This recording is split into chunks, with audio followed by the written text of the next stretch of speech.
Amen. Magandang umaga po sa inyo lahat. Happy Lord's Day po. Tayo po ay tumayo at tayo po ay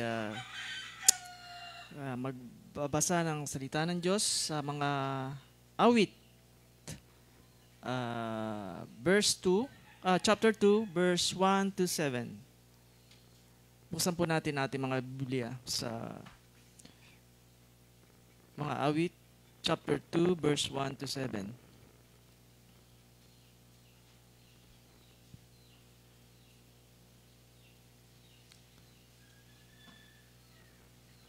Tayo po ay sabay-sabay na basahin. Inihanda ng mga hari sa lupa ang kanilang sarili at ang mga pinuno ay nagsisangguni laban sa Panginoon at sa kanyang binuhusan ng langhis na nagsasabi, ang kanilang paggapos ay ating lagutin at itapon ang kanilang mga panali mula sa atin. Siya'y nakaupo sa kalangitan ay tumatawa at ang Panginoon ay kumukutya sa kanila. Kung magkagayoy magsasalita siya sa kanila sa kanyang poot at tatakutin sila sa kanyang matinding galit na nagsasabi, gayon may inilagay ko ang aking hari sa Sayon sa aking banal na burol. Aking sasabihin ang tungkol sa utos ng Panginoon. Sinabi niya sa akin, ikaw ay aking anak. Sa araw na ito, kita ay ipinanganak. Salamat po sa mga salita ng Diyos. Tayo po ay manalangin. Salamat Panginoon sa magandang umaga o Diyos at magandang araw na ibinigay mo o Diyos sa panahon na ito o Diyos.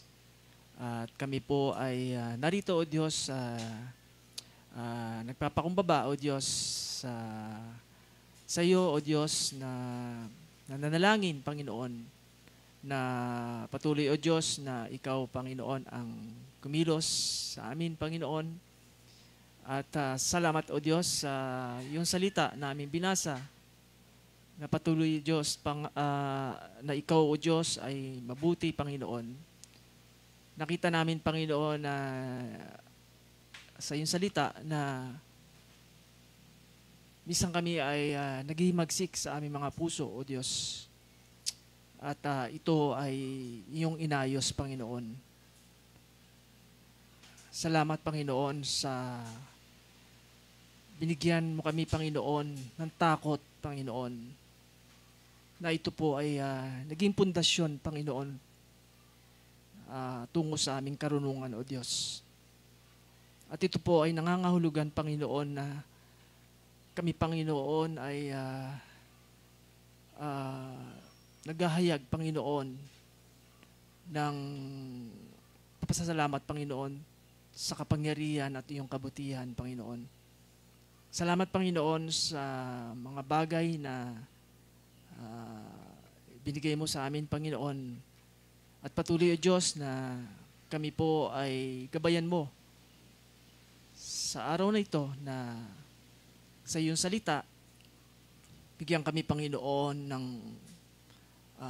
pangumbaba, Panginoon, at matanggap, O Diyos, sa aming mga puso, O Diyos, ang iyong mga salita na magbigay sa amin ng kalakasan, Panginoon. Turuan mo kami, Panginoon, na magkaisa sa isang spirito, Panginoon, na may kagalakan, Panginoon, sa aming mga puso, O Diyos. Salamat, Panginoon, sa umagang ito. Salamat, Panginoon, sa tanging pangalan ni Jesus. Amen. Tayo po'y dumako sa New Testament, sa Romans chapter 6, verse 1 to 7.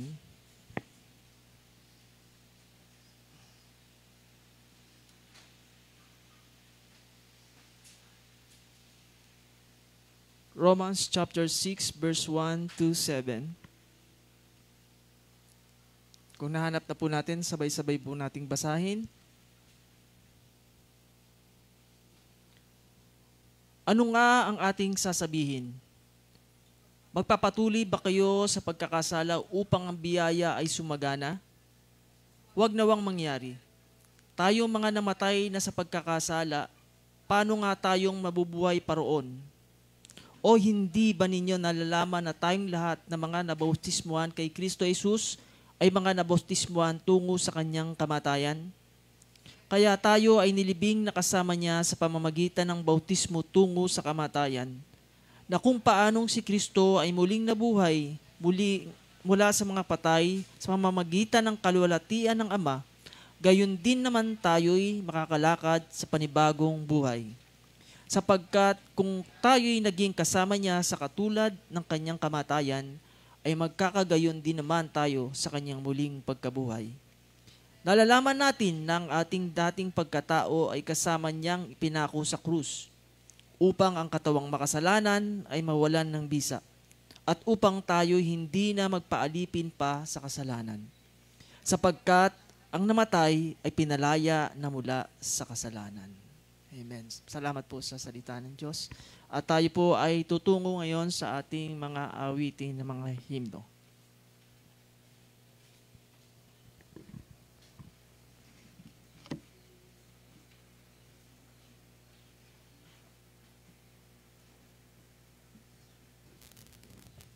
Tayo po ay manatili sa ating pagkakatayo.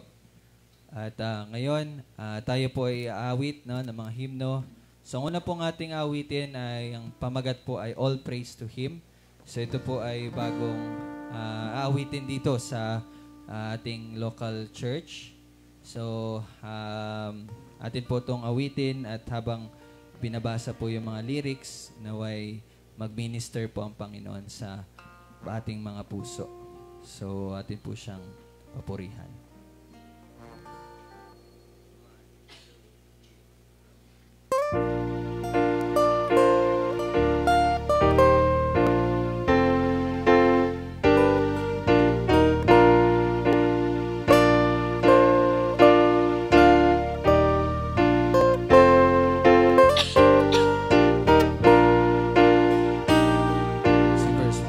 All praise to Him, the God of light, who formed the mountains by His might.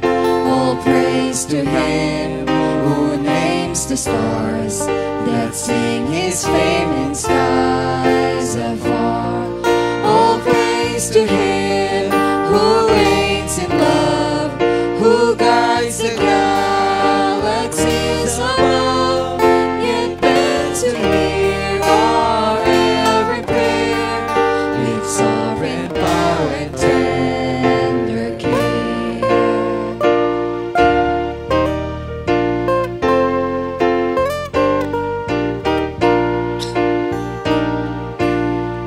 All praise to Him whose love is sin in Christ the Son, the servant King, who left behind His glorious throne to pay the ransom for His own. All praise to Him who humbly came to bear our sorrow, sin, and shame, who lived to die, who died to rise, the all-sufficient sacrifice.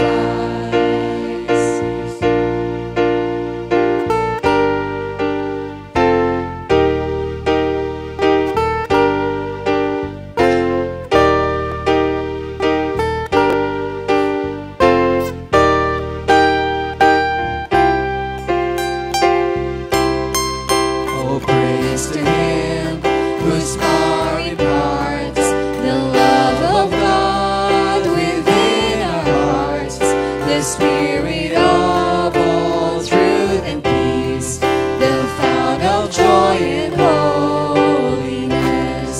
To Father, Son, and Spirit now, our souls we live, our wills we bow. To You, the triune God, we raise, with loving hearts our song of praise. To Father, Son, and Spirit now, our souls we live, our wills we bow. To You, the triune God,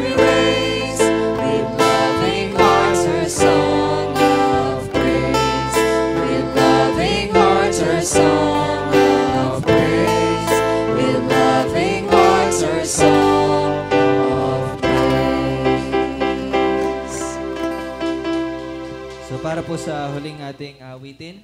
So let us declare na ang Panginoon natin ang ating tagapagligtas. So we will sing, "The Lord is our salvation."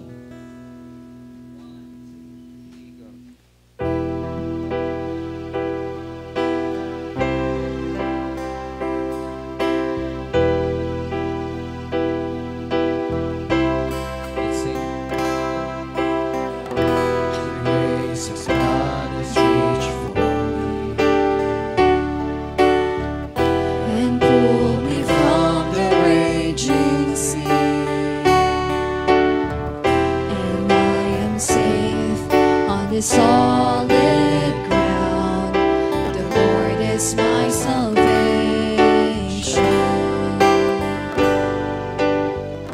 I will not fear when darkness falls. His strength will help me scale these walls.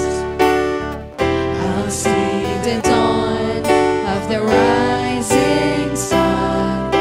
The Lord is my salvation. Who is like the Lord our God, strong to save, faithful in love? My debt is paid and a victory won. The Lord is my salvation.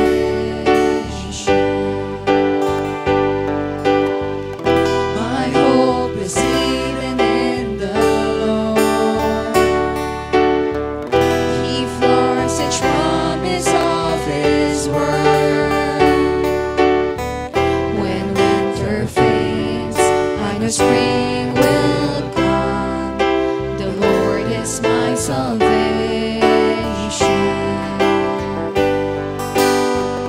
In times of waiting, times of need,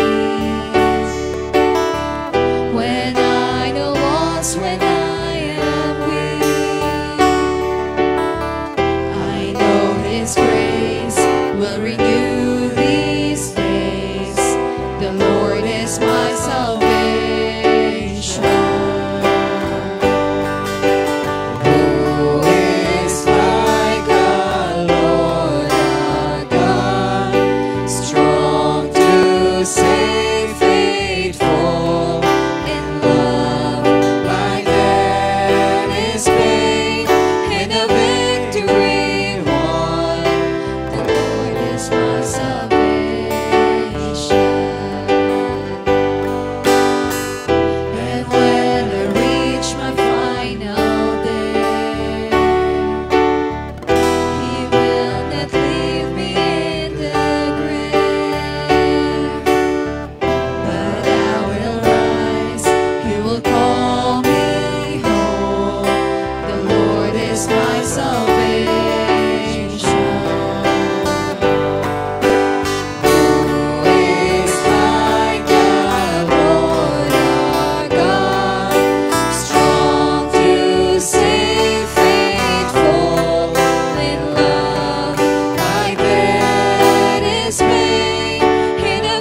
Low praise.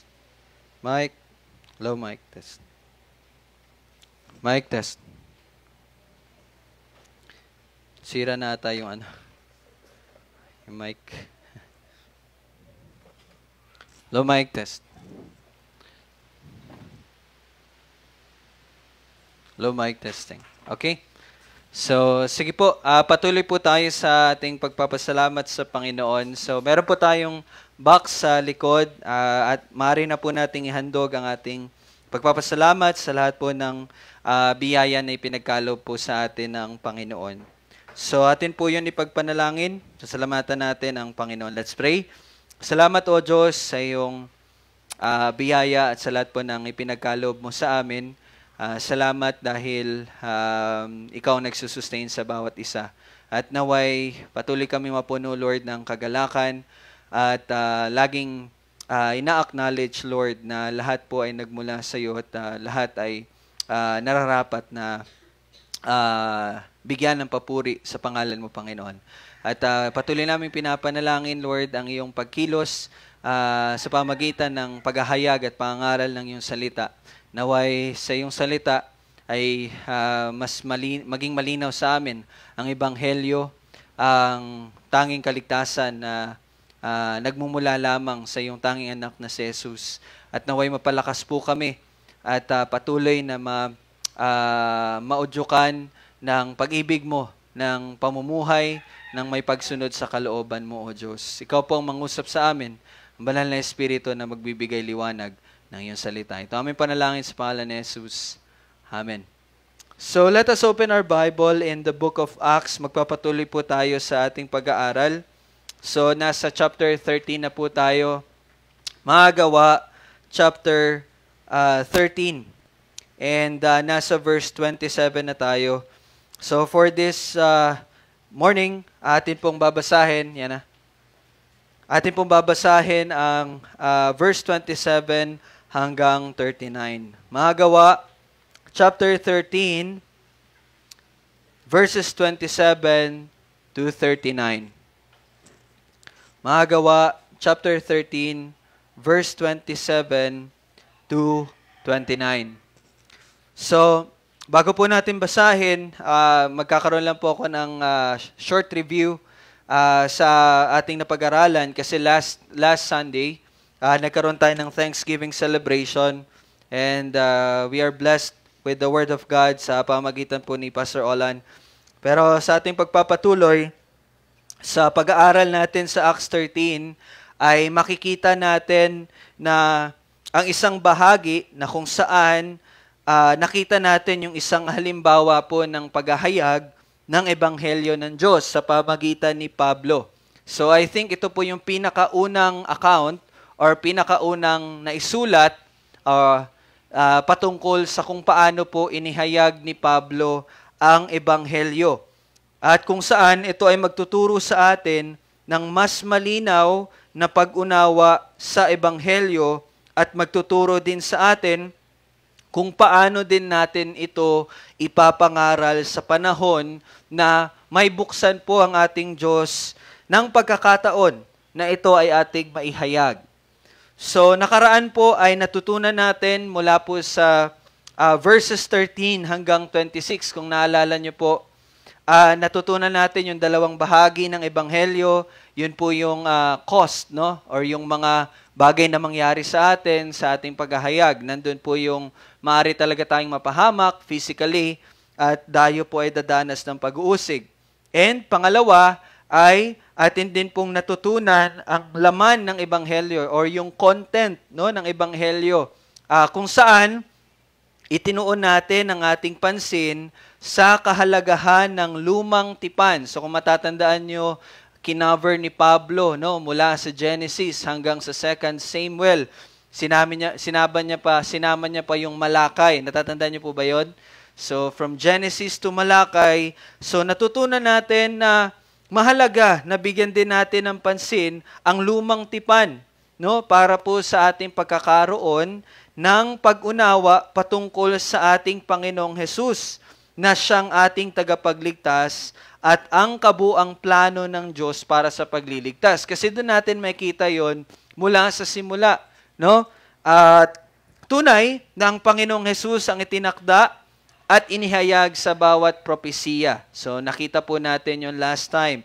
At bawat pangyayari na mababasa natin sa lumang tipan ay nagtuturo po sa ating Panginoong Hesus. Tayo po ay pinagtibay. Sana po naway napagtibay po ang bawat isa sa kaalamang iyon.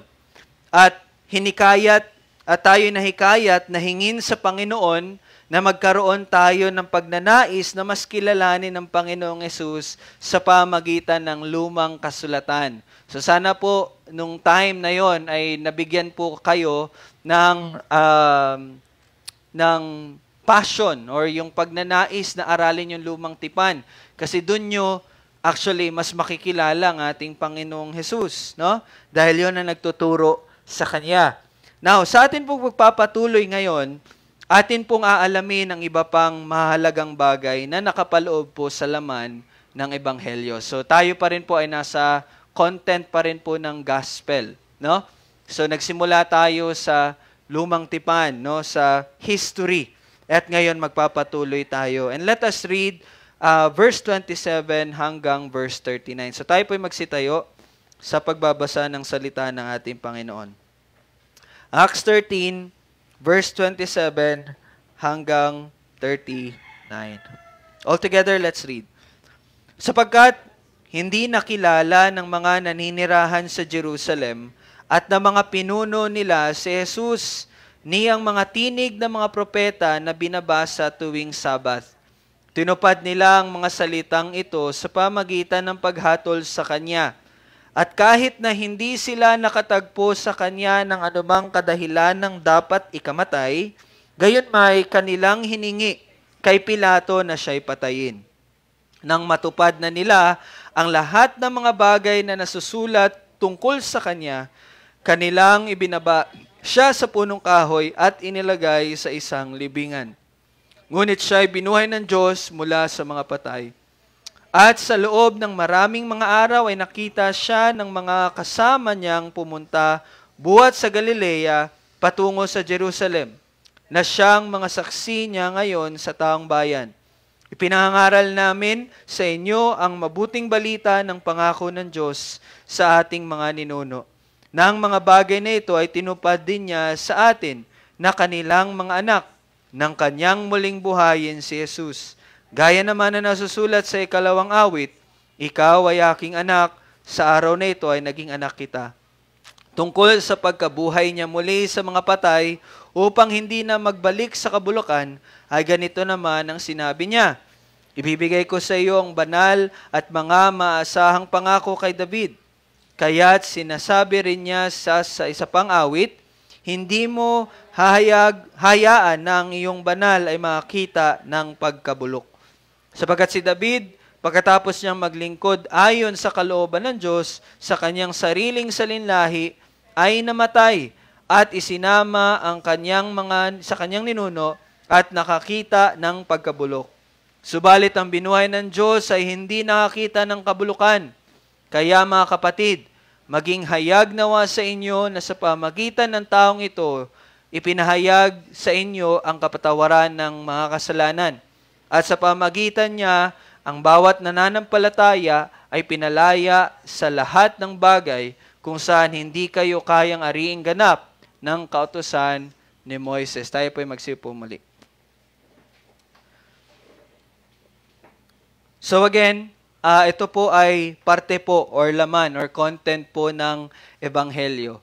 And napakahalaga na ito po ay ating matutunan. So tingnan po natin yung verse 27. Sabi diyan, sapagkat hindi nakilala ng mga naninirahan sa Jerusalem at ng mga pinuno nila si Jesus ni ang mga tinig ng mga propeta na binabasa tuwing Sabat. So ano po pinapakita dito ni Pablo? Sinabi ni Pablo dito na si Jesus po ang tinutukoy ng lahat ng mga propeta na mababasa sa lumang tipan. At gaya po ng sabi ng Panginoong Jesus, kung matatandaan nyo sa Luke 24:27, sabi ng Panginoong Jesus, at magmula kay Moises at sa mga propeta ay ipinaliwanag niya sa kanila ang mga bagay tungkol sa Kanya sa lahat ng mga kasulatan. So malinaw po na si Jesus po ang tinutukoy ng lahat po ng naisusulat sa lumang tipan. Now, sinabi dyan, tinupad nila ang mga salitang ito sa pamagitan ng paghatol sa Kanya. So ano po makikita natin dito? No? Alam natin ang nangyari, hindi po tinanggap ng mga tao, especially yung mga Pariseo, yung mga pare, yung mga Saduceo, hindi po nila tinanggap ang Panginoong Hesus, di po ba? At gaya po ng sinabi ni Pedro, kung babalikan natin yung chapter 2, verse 23, sabi po doon, siya na ibinigay sa takdang pasya at paunang kaalaman ng Diyos ay inyong ipinako sa krus. So ito po yung time na inihahayag po ni Pedro yung ebanghelyo. No, sinabihan ni Pedro yung mga tao sa Jerusalem. Sabi niya, siya na ibinigay sa takdang pasya at paunang kaalaman ng Diyos ay inyong ipinako sa krus at pinatay sa pamagitan ng kamay ng mga makasalanan. And actually, hindi lang doon na time sinabi yun ni Pedro. Naulit po ito sa Acts chapter 3, verse 13 to 15, doon din sa Acts chapter 4, 27 to 28. And actually, yung kamatayan po ng Panginoong Hesus sa pamagitan ng mga kamay ng mga tao sa Jerusalem ay inihayag na din po sa Isaiah 53. Mababasa din natin yan sa Psalm 22. Mababasa din natin yan sa Zechariah chapter 12. No? Yung mangyayari sa ating Panginoong Hesus. Tunay na makikita natin ito sa pagpapatuloy ng paghahayag ni Pablo. Kasi sinabi ni Pablo in verse 27, yung mga tao sa Jerusalem na sila dapat yung nagtuturo ng kautusan. Kasi nga binabasa po ang lumang tipan sa kanila pong mga sinagoga. Diba? Pero hindi nila nakilala ang Panginoong Hesus, sabi ni Pablo. Kaya nagpatuloy si Pablo in verse 28. Pero bago tayo pumunta sa verse 28, ang verse 27 is nag-highlight po sa atin ng ano. Makikita natin dito yung sovereignty ni Lord. No? Na ang Panginoon ay soberanya sa kamatayan ng Panginoong Hesus. Sa makatuwid, ito po ay nagpapakita sa atin ng soberanya ng Panginoon sa ating kaligtasan. Kasi mismo ang kamatayan ng Panginoong Hesus, iyon ay tinakda po ng ating Diyos. So, ibig sabihin, ang ating kaligtasan ay napailalim sa sovereignty ng ating Panginoon. Siya po ang may hawak at control ng lahat po ng ito. Kaya kung papasin nyo, even si Pedro, kahit po si Stephen, and kahit po si Pablo, anong sabi nila? Anong sabi nila? Verse 27, verse 28 pala. At kahit hindi sila nakatagpo sa kanya ng anumang kadahilanan, dapat ikamatay, gayon may kanilang hiningi kay Pilato na siya'y patayin. At anong sabi sa verse 27, yun po ay itinakda ng Diyos. Okay? So in verse 28, pinapakita dito, bagaman ito ay tumutukoy po sa particular na accusation po nila sa Sanhedrin sa ating Panginoong Hesus, malinaw po na inihayag ng kasulatan na si Jesus ay hindi po lumabag sa kahit na anong kautusan ng Panginoon. So dito po sa verse 28, particularly ito po yung inaakusahan nila ang Panginoong Hesus sa Sanhedrin, no? And dahil nga sa time na ito wala pong rights na magpataw ng kamatayan ang mga Hudyo, so ginamit nila yung mga taga-Roma. Kaya nga po si Pilato po, 'di ba, ang nagsabi na okay, patayin na si Jesus. Kasi nga po wala pong rights ang mga Hudyo that time. So kaya sinabi diyan, gayon may kanilang hiniling kay Pilato na siya'y patayin. Pero ano pong pinapakita? Wala pong dapat or walang anumang kadahilanang dapat ikamatay ng Panginoong Hesus. Ibig sabihin, malinis po. No? Wala po siyang nilabag. Although, sabi ko nga po, specifically, yun po yung pinag-uusapan dito. Pero kung babasahin po natin sa buong kasulatan, malalaman at makita natin na wala pong ni isang nilabag ang Panginoong Hesus sa kahit na anumang kautusan ng ating Panginoon. Siya po ay walang bahid ng pagsuway sa kautusan at siya po ay namuhay ng walang kapintasan. At ito po ay napakahalaga sa ating kaligtasan. Bakit po? Bakit mahalaga na si Jesus ay walang kapintasan para sa ating kaligtasan? Dahil po dito nagbigay daan sa Kanya upang ialay ang Kanyang sarili bilang perpektong handog para sa kasalanan.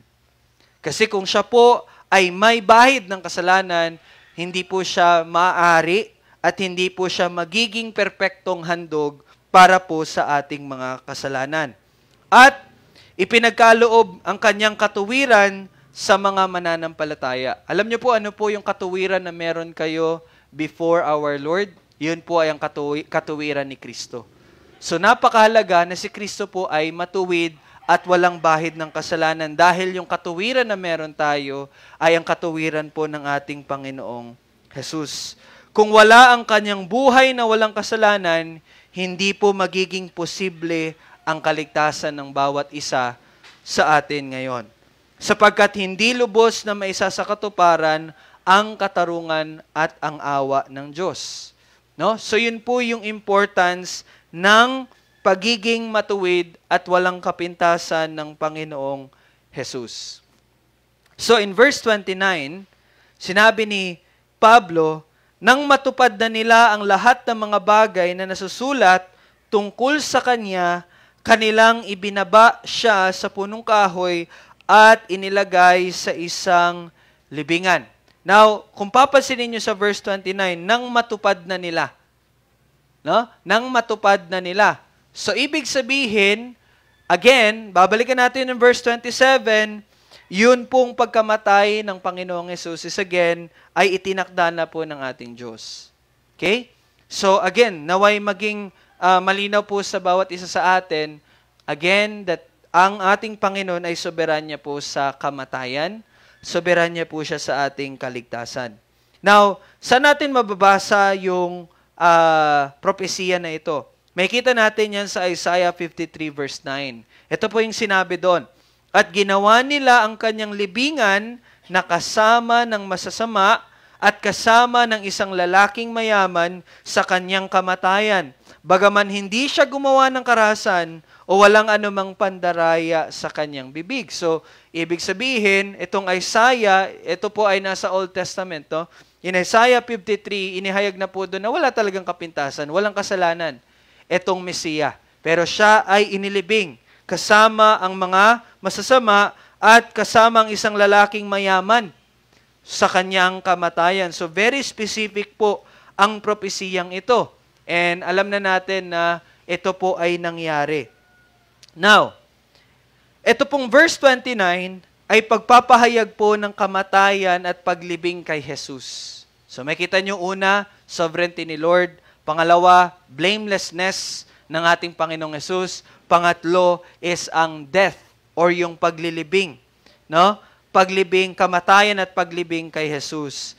At natutunan natin po na mahalaga ang dalawang pangyayaring ito. Mahalaga po ang kamatayan, mahalaga din po ang paglibing sa Kanya. Okay? Bakit? Kasi ang kamatayan ay nararapat at kailangang mangyari para po sa kaligtasan. Kasi ito ay ang pagpapakita ng tunay na pag-ako ng Panginoong Hesus sa kabayaran ng ating kasalanan. Yung kanyang kamatayan po is pagpapakita na tunay na inako ni Hesus ang ating kasalanan. At ang pag-ako niya ng puot na banal na Diyos. Puot ng banal na Diyos bilang pagpapawalang galit ng Diyos sa ating kasalanan. So, dalawa po yun, expiation and propitiation. At ang paglibing naman sa Kanya ay nagpapakita ng tunay ang Kanyang kamatayan. Okay? Yung paglibing po sa ating Panginoong Hesus ay proof na siya po talaga ay namatay. Ibig sabihin po, tunay ang Kanyang pagbabayad sa kasalanan. Kaya pansinin niyo po, in 1 Corinthians 15, binasa niyo ba yon? Binasa niyo ba? Okay. Salamat naman. And 1 Corinthians 15, anong sinabi ni Pablo sa verses 3 to 4? Sapagkat, ang memorize ko sa English for I pass on to you, nakalimutan ko na rin yung English. Basta ang sinabi doon is, ang kanyang, na siya'y namatay, no? Ayon sa kasulatan, at siya'y inilibing at nabuhay muli sa ikatlong araw, ayon sa kasulatan. So makikita niyo po doon na tatlo yung binanggit ni Pablo. Ni Pablo. Ang kamatayan, ang paglibing, at ang pagkabuhay muli. So, binibigyang diin po yung paglibing sa ating Panginoong Jesus. Why? Bakit ganun kahalaga yun? Kasi yun nga po ang katunayan na siya po talaga ay namatay. So, whenever we share the gospel, no, we must declare na siya po ay nilibing. Hindi po yun parang namatay siya, pero hindi tayo tiyak. Bagkus ito po ay may katiyakan na siya po ay namatay. Bakit? Kasi siya po ay inilibing. At kahit nasa Isaiah 53, di ba? In Isaiah 53, malinaw po doon na siya'y ililibing kasama ng isang mayaman. No? Na siya'y mamamatay kasama ng masasama. So, binibigyan diin po, iyon. Kailangan itong malinaw na may hayag. At sa susunod na verse ay tutungo tayo sa pinakatuktok na po ng Ebanghelyo. No? So, napag-usapan na natin yung death, napag-usapan na natin yung paglibing, at ngayon naman in verse 30, which is the pinnacle of the gospel or pinakatuktok po ng Ebanghelyo, tingnan natin yung verse 30. Ano sabi dyan? Ngunit siya'y binuhay ng Diyos mula sa mga patay. Very short na sentence, pero napaka-malaman at napakahalaga po ito sa Ebanghelyo na nagligtas sa atin. Bakit? Unang-una, ito po ay katunayan ng pagkatao at gawa ng Panginoong Jesus. Ulitin ko po, yung resurrection po, yung pagkabuhay ng ating Panginoong Jesus is proof, katunayan ng pagkatao at gawa ng Panginoong Jesus. Ibig sabihin, ito yung proof ng person and work ng ating Panginoong Jesus. Bakit? Ano ba yung katangian? Ano ba yung pagkatao? Pag sinabi kong pagkatao, hindi yun ibig sabihin na tao. Yung kung sino siya.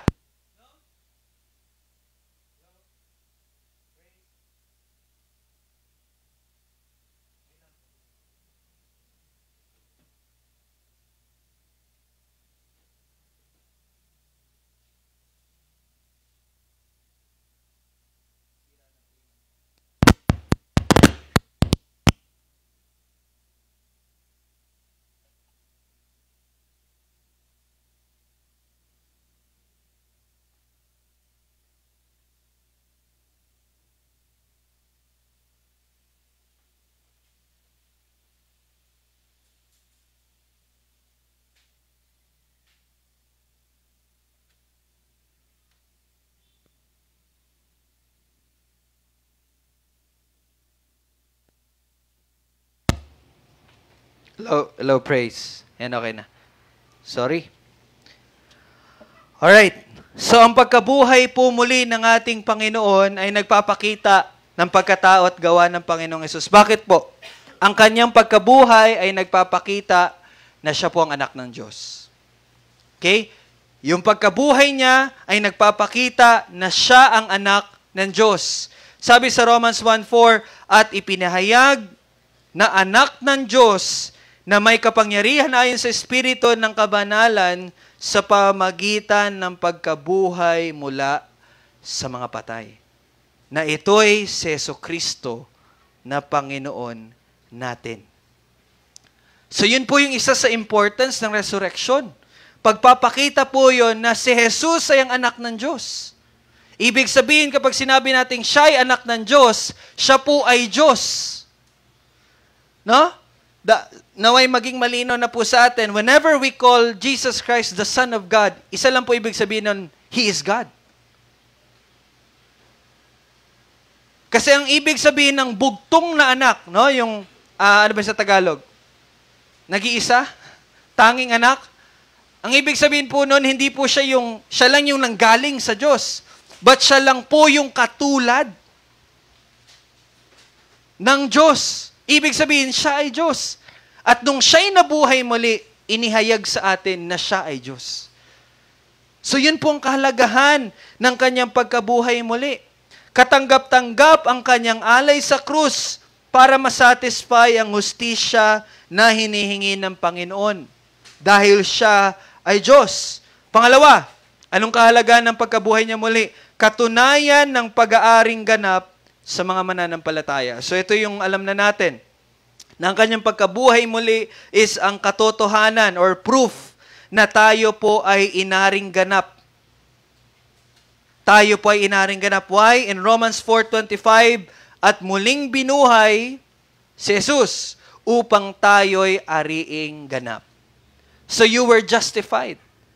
Tayo ay inaring ganap dahil si Jesus ay nabuhay. Ano ibig sabihin ng inaring ganap? Ano ibig sabihin ng justified? Ibig sabihin, tayo ay matuwid na sa batas. Tayo ay naging matuwid. Tayo ay may katwiran na. No? Yun po ibig sabihin ng inaring ganap. At kailan yun nangyari? Paano yun nangyari? Nang si Jesus ay muling binuhay. Pangatlo, ito po ay katunayan ng kanyang paggapi sa kasalanan, kamatayan, at kalaban. No? Ang kanyang pagkabuhay muli ay ang katunayan ng paggapi niya sa kasalanan, paggapi niya sa kamatayan, at paggapi niya sa kalaban. Sabi sa 1 Corinthians 15 pa rin, 55, sabi niya, ang kamatayan ay nilamon sa pagtatagumpay. O kamatayan, nasaan ang iyong pagtatagumpay? O kamatayan, nasaan ang iyong tibo or tibo? Tibo. No? And in Genesis 3:15, kung matatandaan nyo, anong sinabi sa Genesis 3:15? Ang binhi ng babae ay siyang dudurog sa ulo ng binhi ng ahas. At nung nabuhay po ang ating Panginoong Yesus, na isa katuparan po ang pagdurog sa ulo ng binhi ng ahas. No? So victory ang pinapakita po ng pagkabuhay muli ng ating Panginoon. Ano pa? Ang kanyang pagkabuhay ay katunayan ng pagkabuhay muli din ng mga mananampalataya. No? So, ang pagkabuhay niyang muli ay patotoo na ang bawat isang mananampalataya ay mabubuhay muli. Sabi sa 1 Thessalonians 4:14, sapagkat kung tayo'y sumasampalatayang si Jesus ay namatay, naniniwala tayo na siya'y namatay, at naniniwala tayo na siya'y muling binuhay, sa pamamagitan ni Jesus, ang mga natutulog, yung mga patay na, no? Ang mga natutulog ay dadalhin ng Diyos na kasama niya. So, ibig sabihin, sila din po, tayo din po ay mabubuhay muli. So, meron pong pagkabuhay muli. There is resurrection. And alam niyo po ba, that is our hope. Sabi nga ni Pedro, yan yung buhay na pag-asa natin. Not only the eternal life, but yung eternal life na yun ay tayo ay mabubuhay muli. Magkakaroon po tayo ng katawan. At anong sabi ni Pablo? Katawan na hindi nasisira. No?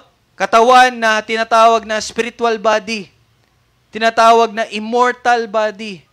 No? Yun po yung katawan na atin pong inaasahan. At yun po ay mangyayari. Bakit po? Si Jesus po ay nabuhay muli.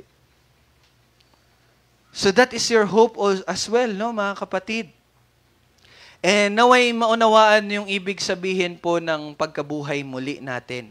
Kasi alam niyo po ba, sa pag-aaral po ng salita ng Diyos, makikita niyo doon, yun po yung nag-udyok sa lahat ng mga apostol at ng mga mananampalataya na mamatay para kay Kristo. Bakit ganun sila katatag? Bakit ganun po sila ka-willing na mamatay? Willing sila na mawala sila dito sa mundo. Sabi nga nila, 'di ba? Sabi nga nila kahit na mamatay kami, wala, ayos lang 'yon. Hindi 'yon maikukumpara saan? 'Di ba? Sa naghihintay. At ano yung naghihintay sa mga mananampalataya? Yes, yung buhay na walang hanggan at kasama diyan isang pagkabuhay muli ng bawat isa. And yun din po yung actually kino-contemplate ko lagi. Kasi, 'di ba, dapat meron kang hope, no, para mamuhay ka talaga. Kasi yung pag-asa mo, yun yung magda-drive sa buhay mo ngayon eh. Titingnan natin sa mga mayayaman or sa mga pelikula. 'Di ba? Yung hope nila na maging successful sa buhay at maging mayaman, ang siya nag-uudyok sa kanila na magtrabaho ng mainam sa kasalukuyang panahon. 'Di ba? So ganun din po sa atin. Kung meron tayong pag-asa sa hinaharap, yun yung mag-uudyok sa atin sa kung paano tayo mamuhay sa kasalukuyang panahon. So, yun din po yung kino-contemplate ko lagi. Iniisip ko, pinagpipray ko talaga kay Lord na makuha ko, mag-grasp ko talaga yung katotohanan na ako ay mabubuhay muli. Kasi alam niyo yun eh. Pero hindi pa siya nagbibigay ng halaga. Hindi pa siya nagkakaroon ng halaga sa atin. Nagigets niyo po yun? Alam niyo eh. Alam niyo na kayo'y may buhay na walang hanggan. Alam niyo na kayo'y mabubuhay muli. And so what? Naintindihan niyo po yun? So yun yung prayer ko. Na maging malinaw yun sa bawat isa sa atin. Anong ibig kahulugan nun? Ano ngayon? O mabubuhay ka muli? Ano ngayon? Pero, ang mga apostol, nakuha nila yun. Kaya ganun sila kawiling. Na iwanan ng lahat sa mundo. Bakit? Kasi alam nila, mabubuhay sila muli. At yung tahanan nila, doon sa walang hanggan. Kaya ganun na lamang sila. Di ba? So, sana anuin nyo din po yun. Hingin nyo yun sa Panginoon. Na maunawaan nyo din po yun. Na hindi lang tayo yung parang, alam niyo yung superficial lang. Okay, mabubuhay ako muli. Okay, may buhay ako na walang hanggan. And then, walang nangyayari sa buhay. Hindi nakikita yung pagnanais. No? And to be honest with you, hindi ko pa talaga siya totally din nagagrasp. So, that's why I'm asking the Lord, Lord, naway maunawaan ko ito. No? Hindi lang salita lagi. Hindi lang hanggang sa salita. So, I pray na magets ko yon, in our modern language. Magets sana natin yon. Gaya ng pagkagets nila Pablo, nila Pedro, at ng mga apostol. Nakuha nila eh. Kuhang-kuha nila eh. Kaya tingnan nyo po, ang sulat ni Pedro. Di ba? In 1 Peter. Wow, okay lang yan. Okay lang yung pagdurusan na yan. Ganyan talaga. Pero don't you worry. Ganon din si Pablo. Di ba? Yung pinag-aralan natin yung Corinthians. Sabi niyan, it cannot be compared sa darating. Sabi nilang ganon. Di ba? And ano pa? Ang pagkabuhay muli ng ating Panginoon ay katunayan din po ng pagpapabanal at pagbigay ng bagong buhay ng Diyos sa bawat isa. Kasi kanina binasa natin in Romans 6, kaya tayo ay inilibing na kasama niya sa pamagitan ng bautismo tungo sa kamatayan, na kung paanong ng kaluwalhatian ng Ama, na kung paanong si Kristo ay muling nabuhay mula sa mga patay sa pamagitan ng kaluwalhatian ng Ama, gayon din naman tayo'y makakalakad sa panibagong buhay. So ano ang importance ng resurrection ng ating Panginoong Yesus? Yun yung patunay at katunayan ng pagpapabanal sa atin. Na tayo ay sabi din sa Romans 6:4, gayon din naman tayo'y makakalakad. Ano yung tinasabi dito na makakalakad? Mamumuhay sa panibagong buhay. And ine-expect ba natin na ang sinasabi ni Pablo is yung pag nandun na tayo sa presensya ng Diyos, sa langit? Hindi po yun. Ang sinasabi niya ay sa kasalukuyang panahon na dahil si Jesus ay nabuhay muli, tayo din ay makakalakad sa panibagong buhay. Ano po yun? That is our sanctification. Yun po yung pagpapabanal sa atin. So mga kapatid, yung proof na kayo ay mamumuhay ng may kabanalan sa kasalukuyang panahon, is anong pruweba nun? Ano yung proof na magagawa natin yun? Dahil nabuhay si Jesus. Kung hindi nabuhay si Jesus, hindi natin yung magagawa. Pero since ang ating Panginoong Jesus ay nabuhay muli, we can live. Maaari tayo makalakad sa panibagong buhay. So, pasensya na po. Mali pong sabihin natin, ang hirap kasi talaga mabuhay ng may kabanalan. Mali po yun. Nabuhay ang ating Panginoong Yesus. So, yun po ang nagbibigay sa atin ng katunayan na makakalakad tayo sa panibagong buhay. No? And, last na ba to? Last na. Hindi pa pala. Last na. Katunayan ito ng bagong nilikha. No? Ang pagkabuhay muli ng ating Panginoong Yesus is ang katunayan ng bagong nilikha. So sabi sa Colossians 1:18, siya ang ulo ng katawan, ang iglesia. Siya ang pasimula, ang panganay mula sa mga patay upang siya ay maging pangunahin sa lahat ng mga bagay. So ang pagkabuhay muli ng Panginoong Yesus is ang katunayan sa atin na may bago ng nilikha. No? Siya ang panganay, siya ang una, siya ang pasimula sa lahat ng mga bagay. No? At si Kristo, gaya ng dati, si Adan, ang unang Adan, no? Ang unang representative ng sangkatauhan. But may bagong nilikha or new creation. At sino na po ang pasimula nun? Iyon ang ating Panginoong Jesus. Ang kanyang pagkabuhay muli ay hindi isang katang-isip lamang. Bagkus ito ay tunay at ito ang susunod na ipapakita ni Pablo. So sabi ni Pablo, tunay na binuhay muli ng Diyos ang Panginoong Jesus at yon ay papatunayan ni Pablo. And bago ako magpatuloy sa verse 31, naway nakita niyo po ang kahalagahan ng pagkabuhay muli ng ating Panginoong Jesus. No? Yung elements no na meron doon sa kanyang pagkabuhay, naway maging malinaw po yon sa bawat isa sa atin. And so, sinabi ni Pablo sa mga nasa Antioch, no? But ibang Antioch yan na po to. Ipinakita niya na tunay po ang pagkabuhay muli ng Panginoong Hesus. Paano niya yung pinatunayan? Verse 31. Sabi niya, at sa loob ng maraming mga araw ay nakita siya ng mga kasama niyang pumunta buhat sa Galilea patungo sa Jerusalem na siyang mga saksi niya ngayon sa taong bayan. No? Ito po ay may mas binigyan pa ng detalye ni Pablo nang sumulat siya sa mga taga-Korinto. Ito yung sabi niya again, nasa 1 Corinthians 15, kung binasa niyo po, yung 1 Corinthians 15, 5-8. Sabi niya doon, at siya'y nagpakita. Sino yung nagpakita? Ang Panginoong Hesus. At siya'y nagpakita kay Cephas. Sino si Cephas? Si Pedro. At siya'y nagpakita kay Cephas at pagkatapos ay sa 12. Pagkatapos ay nagpakita siyang minsanan sa mahigit na 500 kapatid. Na ang karamihan, sabi ni Pablo nung time na to, ang karamihan sa mga ito ay buhay pa hanggang ngayon. No? Nung sinulat po ni Pablo ito sa mga taga-Korinto, buhay pa yung mga iba, yung 500, yung ilan doon sa 500, buhay pa hanggang ngayon. Nakita nila ang Panginoong Hesus. No? Bagaman ang mga iba ay namatay na. Pagkatapos ay nagpakita siya kay Santiago, no? Half-brother ng Panginoong Hesus.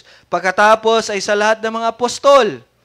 At sa katapusan, tulad sa isang ipinanganak ng wala sa panahon, ay nagpakita rin siya sa akin. Sabi ni Pablo, nagpakita rin siya sa akin. So yung sinasabi po ni Pablo sa verse 31 na nagpakita siya sa amin ay binigyan niya ng mas detalyadong information doon sa 1 Corinthians 15. No? Ilan pong nakakita lahat-lahat? Cephas plus the 12 plus the 500. No?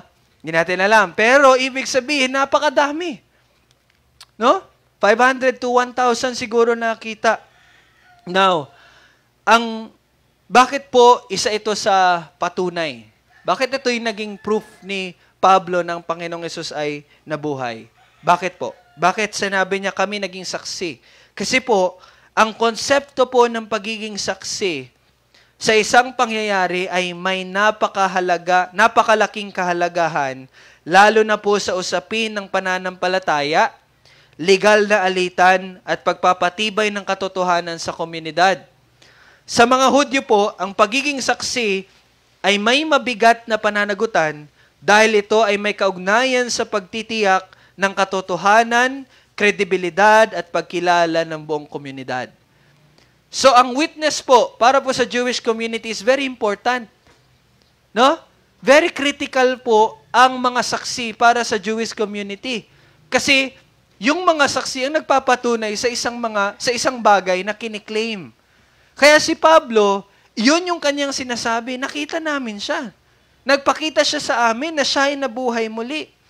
At alam niyo po ba, sa batas po ng mga Hudyo, mahalaga ang patotoo ng mga saksi sa pag-verify ng mga katotohanan, particularly sa mga legal na mga usapin. Sabi po sa Deuteronomy 9:15, ang isang bagay ay dapat mapagtibay sa pamagitan ng patotoo ng 2 o 3 saksi.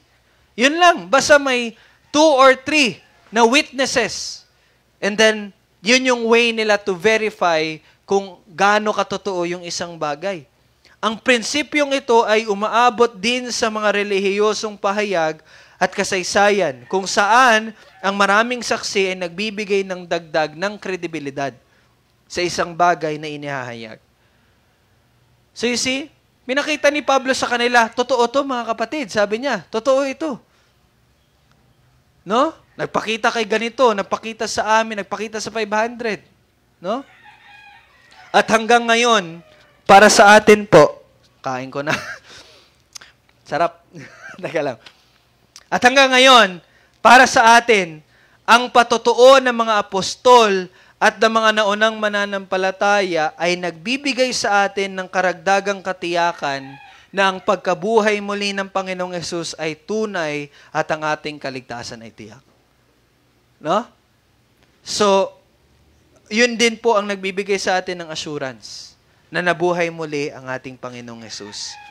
At sa katunayan pa nga, ito ay tinatawag ni Pedro na buhay na pag-asa. Yun po yung binanggit ko po sa inyo kanina. Yung pagkabuhay muli ng Panginoong Yesus, tinatawag ni Pedro yun na buhay na pag-asa. Sabi sa 1 Peter 1:3, purihin ang Diyos at Ama ng ating Panginoong Jesucristo.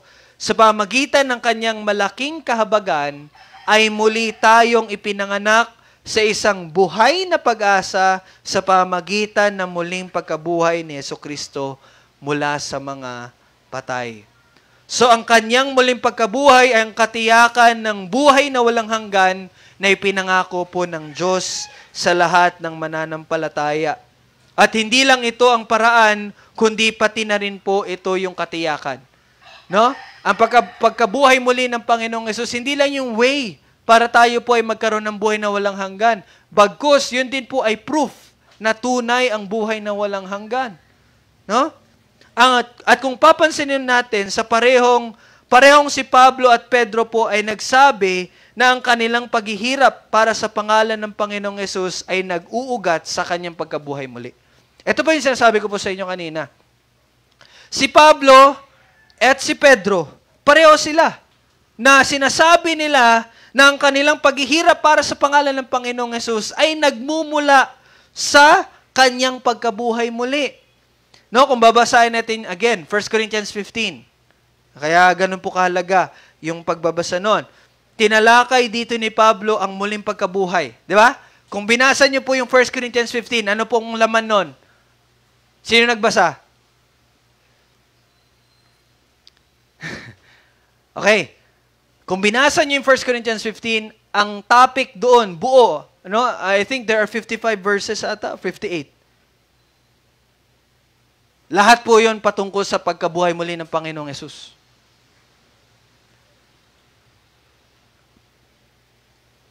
At ano po yung pinakahuling sinabi ni Pablo? After niya i-discuss yung pagkabuhay muli, alam niyo ano sinabi niya? Verse 58, kaya, mga kapatid, kayo'y maging matatag, hindi nakikilos, na laging sagana sa gawa ng Panginoon, yamang nalalaman ninyo na hindi walang kabuluhan ang inyong gawa sa Panginoon. Doon po nagtapos. Ano ibig sabihin? Hindi iyon walang kabuluhan. Ibig sabihin, yung labor, no, yung paglilingkod ng isang mananampalataya sa Panginoong Yesus ay hindi walang kabuluhan. Bakit? Siya po ay nabuhay. See? Siya po ay nabuhay. Hindi lamang nito binibigyang katiyakan ng kaluwalhatian sa inaharap, kundi nagbibigay din ito ng lakas sa mga mananampalataya upang mamuhay ng tapat sa kasalukuyan kahit sa gitna ng mga pagsubok. Di ba? Ang katiyakan ng pagkabuhay muli ay hindi lang nakasalalay sa patotoo ng mga nakasaksi nito. No? So nakita yon nila Pablo, nila Pedro, at ng mga apostol at ng mga naunang mananampalataya. And that gives them the joy and the passion, the zealous, lahat-lahat na po para paglingkuran ng Panginoon. So yun yung epekto ng pagkabuhay muli ng Panginoon. They live for Christ. No? Kasi nabuhay siya eh.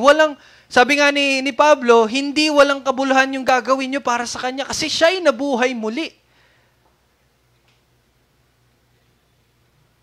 At yun din dapat ang nagiging resulta whenever we declare the resurrection of Christ.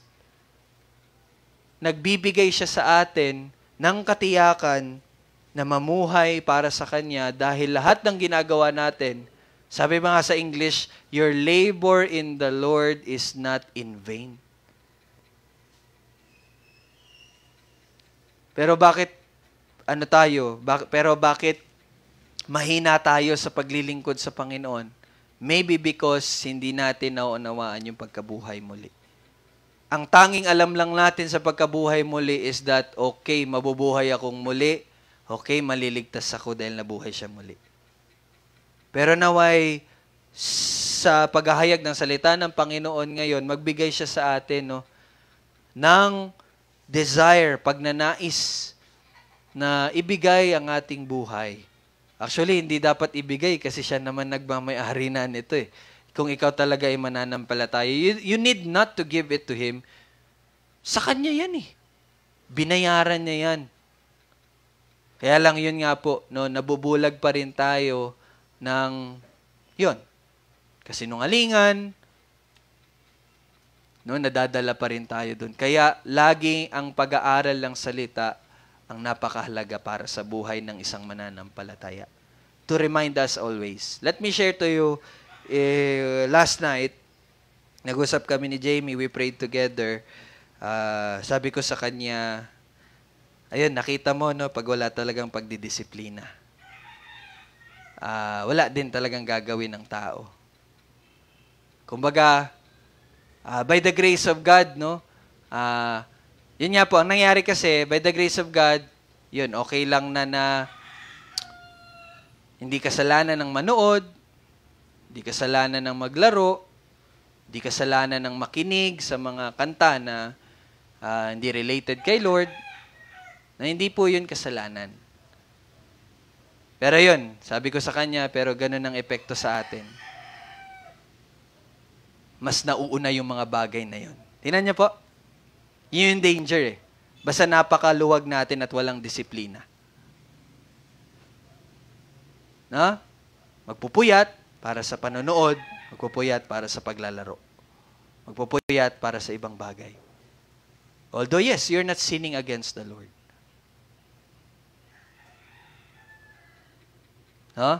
Yun yung danger lang nun. Kaya maging maingat tayo doon. Sabi ko kay Jamie, yun pala, nakakalungkot. Tsaka wala tayong confidence. Wala tayong confidence, Kasi wala tayong pagdidisiplina sa pag-aaral ng salita. Naging maluwag tayo. Although it's not a sin, but it doesn't help. Di nakakatulong. So, disiplina pa rin talagang mahalaga. Diba? Kaya minsan, nakakalungkot na, yun nga, yung liberty ng mga mananampalataya ay ginagamit natin to excuse us para sa ating kalayawan. Actually, yun eh? Ano pa rin yun ng laman eh? Diba? Sarap manood ng K-drama. Sarap maglaro. Sarap maggala. Pero unconsciously, we're feeding our flesh. Kasi yun ang gusto ng laman. Yun talagang gusto ng laman. Na wag na natin yun, kumbaga, alam niyo yun, wag na natin siyang ikubli sa grasya ng Panginoon. Yes, by the grace of God, na hindi siya magpapahiwalay sa atin sa kanyang pag-ibig. Pero, still, the other truth, na ang biyaya ng Panginoon ang siyang magtuturo sa atin na mamuhay na may katinuan sa kasalukuyang panahon. So, yun. Sabi ko kay Jamie, yun, no? Yun yung aming pinag-pray din kagabi. So, may we grasp, no? Yung resurrection ng ating Panginoong Jesus. Gaya ng ating mga kapatid, gaya ng mga apostol, sila'y namuhay ng tapat sa kasalukuyan dahil si Jesus ay nabuhay muli. So, that's our prayer. And again, sa ating pagpapatuloy, hindi lamang po yung mga saksi ang nagpapatotoo sa pagkabuhay muli ng ating Diyos, bagkus ang kasulatan mismo ay naghahayag na ito nga ay totoo at mangyayari at nangyari na nga. Basahin natin, verse 32 and 33. Sabi diyan, ipinangaral namin sa inyo ang mabuting balita ng pangako ng Diyos sa ating mga ninuno, na ang mga bagay nito ay tinupad din niya sa atin na kanilang mga anak ng kanyang muling buhayin si Jesus. Gaya naman ng nasusulat sa 2 awit, ikaw ay aking anak, sa araw na ito ay naging anak kita. So sinasabi dito ni Pablo na tunay ang pagkabuhay muli ng Panginoong Hesus. Bakit? Kasi ito ay isinulat na. Ito ay inilathala na at ito ay inihayag na. And very specific si Pablo. Anong sabi niya? Sa 2 awit, Psalm chapter 2, sabi ni Pablo. And to be specific, kasi sa time nila wala pong verses, no? To be specific, verse 7. In Psalm chapter 2, verse 7, ano sabi diyan? Na kung saan ipinangako ang hari na maghahari mula sa linya ni David ng walang hanggan. At dito ay inihayag na ito ay naisakatuparan sa muling pagkabuhay ng Panginoong Hesus. So dito makita natin na yung fulfillment ng Psalm chapter 2, verse 7 ay sinabi ni Pablo, nangyari yun sa pagkabuhay muli ni Jesus. Ano ba sinabi sa verse 7? No? Sige, basahin natin in Psalm chapter 2, verse 7, para makita nyo po. You can open also, kung gusto nyo po. Sabi diyan sa Psalm 2, verse 7, aking sasabihin ang tungkol sa utos ng Panginoon. Sinabi niya sa akin, ikaw ay aking anak, sa araw na ito, kita ay ipinanganak. Yun po yung promise. Sa Psalm 2:7. Ano sabi diyan? Ikaw ay aking anak, sa araw na ito, kita ay ipinanganak. Ano ibig sabihin nun? No, kung babasahin niyo yung Psalm 2:7, ano ibig sabihin ipinanganak? Siguro isipin niyo yung John 3:16, the only begotten Son. But actually, hindi po yun ang tinutukoy dito na sinasabi sa Psalm 2:7 na ikaw, sa araw na ito, ikaw ay aking ikaw, sa araw na ito, kita ay ipinanganak. Alam niyo po yung araw na yon? Yung araw po na yon ay yung araw ng pagkabuhay muli ng Panginoong Hesus. Doon po ipinanganak ang Panginoong Hesus. Di ba ipinanganak siya doon sa Bethlehem?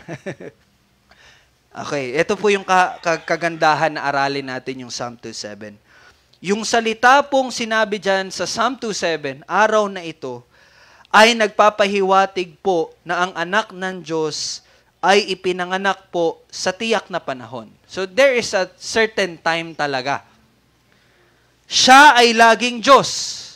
Ang Panginoong Hesus po ay Diyos. Siya po ay lagi, hindi po nawala kailanman sa kanyang pagiging Diyos niya. Ngunit, ipinakita niya ang kanyang tungkulin bilang anak sa atin nasakop po ng space and time kasi tayo po ay created being. Pag created being ka lang, you are under space and time. Pag ikaw yung creator, wala kang hangganan. Walang ano yung time sa'yo. Hindi ka nakapaloob sa oras, kumbaga. Kasi creator ka eh. Naintindihan niyo po yun. Kaya lang tayo, since tayo po ay nilikha, we are bounded sa space and sa time. Okay? And sabi dyan, upang ipakita sa atin na siya po ang anak ng Diyos, upang ipakita sa atin yung tungkulin ng Panginoong Hesus bilang anak, ay siya po ay naging tao. So yun po yung sineselebrate natin, di ba? Tuwing December. Hindi yung birth, hindi yung kapanganakan ng anak, but ang pagiging tao ng anak. Yun po yun. At ito ay pinagtibay sa pamagitan po ng kanyang muling pagkabuhay. No? So, gaya po ng sinabi ko kanina, ang pagkabuhay muli ni Jesus ang patunay na siya po ang anak ng Diyos. Kaya yung sinasabi po sa Psalm chapter 2 verse 7 na sa araw nito ay ikaw ay aking ipinanganak. Ibig sabihin po nun sa araw na yon ikaw ay inihayag bilang anak ng Diyos. At yung araw na yon ay yung pagkabuhay muli ng Panginoong Jesus. At yun po ay sinabi sa Romans chapter 1 verse 4. Yun po yung sabi. Yun po yung ibig sabihin ng Psalm 2:7. At yun po ay nangyari. At patuloy tayo sa verse 34. Tungkol sa pagkabuhay niya mula sa mga patay upang hindi na magbalik sa kabulukan, ay ganito ang sinabi niya.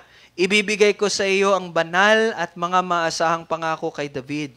No, again, ito ay mula sa Isaiah 55 verse 3 na tumutukoy sa pangako sa binhi ni David ng paghaharing walang hanggan. So ano yung binabanggit ni Pablo sa verse 34? Yun po yung promise na yung binhi na magmumula sa linlahi ni David ay ang siyang haring maghahari sa walang hanggan. Yun po yung pangako na ibinigay sa kanya. At nagpatuloy po si Pablo, verse 35, kaya't sinasabi rin niya sa isa pang awit, hindi mo hahayaan ang iyong banal ay makakita ng pagkabulok. No? Anong ibig sabihin nito? Actually, ito ay mula po sa Psalm 16 verse 10 na sinasabi na tumutukoy na hindi pananatili sa kamatayan. At gaya ng paghayag ni Pedro sa Acts chapter 2, inihayag din ni Pablo ang pangakong ito ay hindi po natupad kay David. Kung babalikan niyo po yung pag-share ng gospel ni Pedro in Acts chapter 2, sinabi din po ito ni Pedro, actually, pinaliwanag din ito ni Pedro, na itong verse na ito ay hindi patungkol kay David, yung Psalm 16:10. Hindi yan patungkol kay David. But ito, bakit? Kasi sa 36-37, tingnan nyo, sapagkat si David, pagkatapos niyang maglingkod ayon sa kalooban ng Diyos, sa kanyang sariling salinlahi, no? Sabi niya, sa generation ni David, no? Nung time na end na ng life niya, ay namatay at isinama sa kanyang mga ninuno, nilibing si David, at nakakita ng pagkabulok. Bakit nakakita siya ng pagkabulok? Hindi kasi siya nabuhay muli. Nag-decay, no? Nabulok yung ano niya, yung laman, yung ano niya, bones. Di ba? Unti-unting nabulok. So sinabi niya, hindi yun si David. Hindi yun patungkol kay David. Subalit, sa verse 37, ang binuhay ng Diyos ay hindi nakakita ng kabulukan. Sino ba yung binuhay ng Diyos? Ang Panginoong Jesus. Pero you know what? Meron pong medyo maraming accounts na binuhay, na taong binuhay muli. Sino matatandaan nyo? Si Lazarus. Di ba? Si Lazarus ay nabuhay muli. Di ba? Binuhay siya muli ng Panginoong Jesus. Pero ano nangyari sa kanya? Namatay muli siya. Ibig sabihin, nakakita pa rin siya ng kabulukan. Although yes, binuhay siya muli. Pero iisa lang ang binuhay ng Diyos na hindi nakakita ng kabulukan. At yon ay ang ating Panginoong Jesus. You see? Di ba? Ang katuparan nito ay nakita sa pagkabuhay muli ng ating Panginoong Jesus. And so, last two verses, 38 and 39. Kaya mga kapatid, maging hayag nawa sa inyo na sa pamagitan ng taong ito, ang tinutukoy niya po ay ang ating Panginoong Hesus, sa pamagitan ng taong ito, ipinahayag sa inyo ang kapatawaran ng mga kasalanan. At sa pamagitan niya, ang bawat nananampalataya ay pinalalaya sa lahat ng bagay, kung saan hindi kayo kayang ariing ganap ng kautusan ni Moises. Dito po tinuldukan ni Pablo na ang kaligtasan ay hindi sa pamagitan ng mga gawa o pagsunod na sa kautusan, dahil kailanman ay hindi natin iyon magagawa. You know what? To be honest with you, ang kaligtasan po ay sa pamagitan ng gawa. At anong gawa iyon? Yun ang pagsunod sa lahat ng kautusan ng Diyos. Totoo po yun. Kaya lang, hindi yun magagawa ng tao na katulad natin. Kaya sino ang gumawa nun? Sino ang nag-accomplish ng lahat ng iyon? Ang Panginoong Jesus. Kaya hindi tayo kayang ariing ganap ng kautusan ni Moises. Bakit? Kasi hindi naman natin yun masusunod. Bagkus, iyon lang ang magpapakita sa atin na tayo talaga ay makasalanan.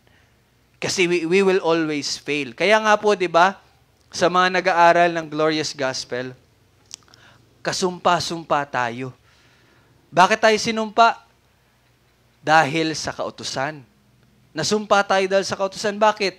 Kasi kailangan natin yung sundin lahat. Kaya lang, hindi natin yun kailanman kayang gawin. So we are under curse. Pero, si Jesus ay naging sumpa para sa atin. Sa halip, ang kaligtasan ay sa pamagitan lamang ng pananampalataya sa pagkatao at natapos ng nagawa ng Panginoong Hesus. Ibig sabihin, si Jesus lang po ang tanging daan para sa kaligtasan. No? So, ang Diyos po ay soberanya sa kaligtasan kasi kanina nakita natin na kahit po sa mga detalye nito, siya po ang may nagtakda. Ang maunawaan na ang kanyang kamatayan ay inihayag na nung una pa ay malinaw na nagpapahiwatig na ang kaligtasan po ay ang soberanyang pagtatakda ng ating Diyos. Ito po yung una. Kailangan niyo po ito maunawaan. That salvation is actually sovereignly decided by God. Siya po ang nagtakda nun. Ang kanyang ipinamuhay na banal at walang kapintasan ay nagpapakita na siya ay karapat-dapat na handog para sa kapatawaran ng kasalanan. Ang paglibing sa kanya ay kasiguraduhan ng kanyang kamatayan at ang kanyang pagkabuhay ay pinatotohanan na napakaraming saksi at lalo ng pinagtibay ng mga kasulatang na isakatuparan. Kaya mga kapatid, ang ating kaligtasan ay tiyak. So yun po yung good news. No? Our salvation ay tiyak. Wala tayong dapat ipangamba. At gaya po ng sabi ni Pablo, ito yung application natin. Sabi ni Pablo, sumagana nawa tayo sa gawa ng Panginoon, yamang nalalaman natin na hindi walang kabuluhan ang ating gawa o paglilingkod sa Panginoon. Your labor in the Lord is not in vain. Naway ang katiyakan ng ating kaligtasan ang mag-udyok sa atin na naisin na paglingkuran ng Panginoon ng labis na kagalakan at sa nalalabing pamamahalagi natin dito sa temporary na mundo na ating ginagalawan. So, may our temporary residence dito sa mundong ito ay ipamuhay natin ng may paglilingkod sa ating Panginoon. No? So, yun po ang resulta ng Ebanghelyo. Yun po yung isa sa mga dulot ng Ebanghelyo sa atin na mga nananampalataya. So, that's the gospel. No? So, let us pray. Ang buong biyaya ng Diyos na siyang Diyos ng biyaya na tumatawag sa inyo tungo sa kanyang walang hanggang kaluwalhatian kay Kristo, naway palakasin kayo upang maglingkod sa Kanya ng buong puso, na may katiyakang ang inyong paggawa ay hindi nawawalan ng kabuluhan dahil sa katiyakan ng Kanyang di nagbabagong kaligtasan. Naway ihanda kayo ng Kanyang Espiritu para sa bawat mabuting gawa, puspusin ang Kanyang pag-ibig sa bawat gawain, at bantayan ng Kanyang kapayapaan ang inyong mga puso habang nabubuhay kayo para sa Kanyang kaluwalhatian. Sa Kanya, ang karangalan at papuri magpakailanman. Amen at amen. So, this concludes our morning worship service. So, magkakaroon tayo ng discussion. Okay? So, sige, ganyan na lang po.